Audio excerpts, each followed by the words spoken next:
Lil Brunson back at you with the back at you, and I am the best reporting on the Eagles. It's like 7:30. I have no idea why it's this dark out here. 7:30 in the morning. So get your breakfast, get your cereal, get all that stuff together. We're going to talk a little bit. So, the divisional round of the playoffs was pretty exciting to me. You know what I mean? I feel like, you could arguably say a couple guys folded, a couple coaches folded.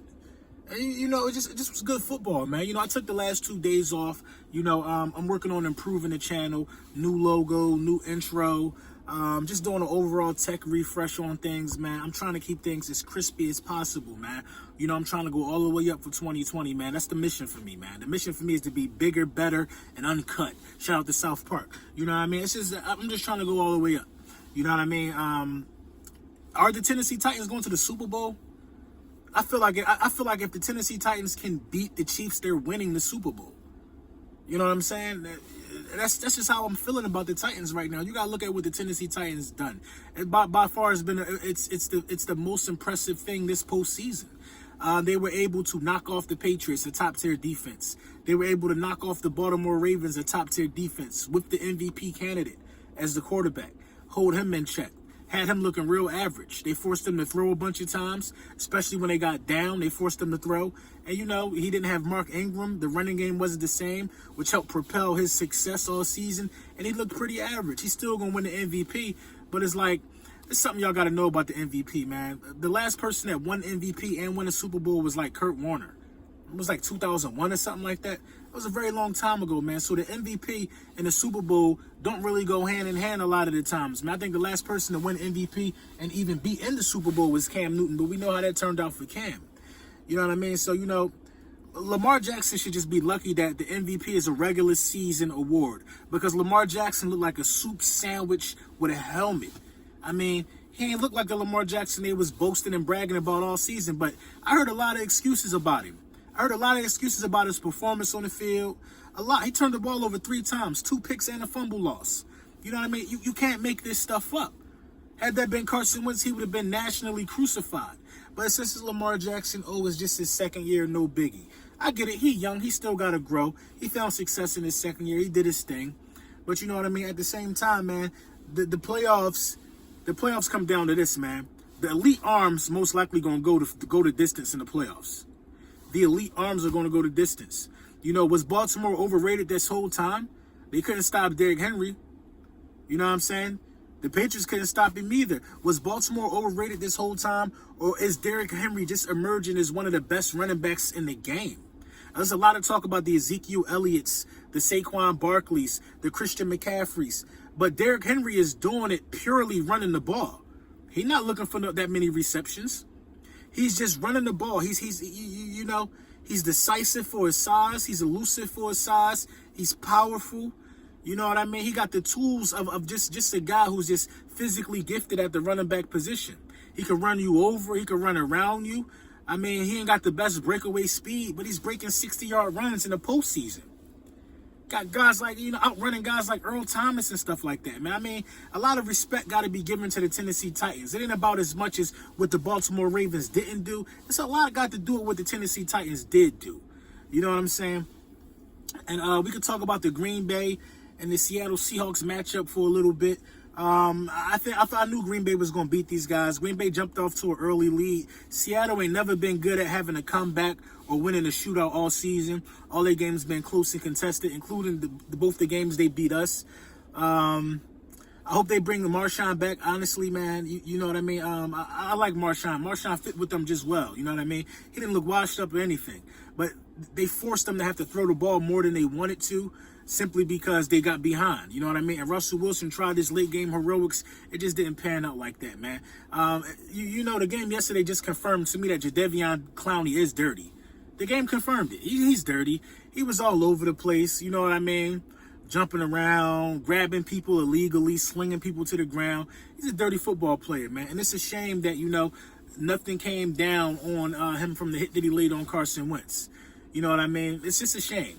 So, I'm kind of happy to see Seattle out of the playoffs just because Jadeveon Clowney can't be around any longer to maul and maim anybody. So that's a plus there. You always going to get a positive right there. The other matchups, the Minnesota Vikings, who they play again? The Minnesota Vikings were not so much annihilated, but you know, they got fed. They got fed what they wanted to get fed. So the Minnesota Vikings are out of here. And you know, it's just like, you know, you can't really count on the Minnesota Vikings too much to yeah, Kirk Cousins won that playoff game, but you can't count on the Minnesota Vikings to go too far. That's just the facts of it. That's just what it is. You really can't count on the Minnesota Vikings to go too far because, and I don't think a lot of it had to, you know what I'm saying? A lot of it wasn't Kirk, a lot of it wasn't his fault. But the San Francisco 49ers are they're just stout defensively. I see some flaws in Jimmy G sometime, but the Minnesota Vikings weren't just good enough to bring it out of them. You know what I mean?